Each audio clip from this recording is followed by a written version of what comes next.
తండ్రికి కూతురు మీదనే మమకారం ఎక్కువ ఎందుకు ఉంటుంది అనే దానికి నాకు తెలిసిన ఒక చిన్న కథ చెప్తాను.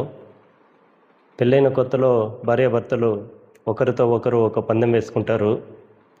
మీ ఇంటి వాళ్ళు వచ్చినా మా ఇంటి వాళ్ళు వచ్చినా తలుపు తీయకూడదు అని నియమం పెట్టుకుంటారు. తర్వాత భర్త తరపు వాళ్ళు వచ్చి తలుపు కొట్టగానే అతను తన భార్య మీద పంతం నెగ్గాలి అన్న ఉద్దేశంతో తలుపు తీయడు.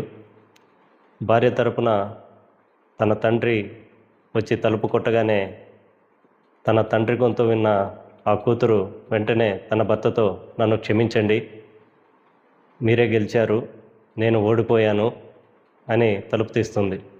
తర్వాత కొన్ని రోజులకు ఆ అమ్మాయి గర్భవతి అవుతుంది. తన భర్తతో, నీకు ఆడపిల్ల కావాలా మగపిల్లవాడు కావాలా అని అడిగితే అందుకు తన భర్త, నాకు ఆడపిల్లే కావాలి, నా కోసం తలుపు తీయడానికి అని అంటాడు.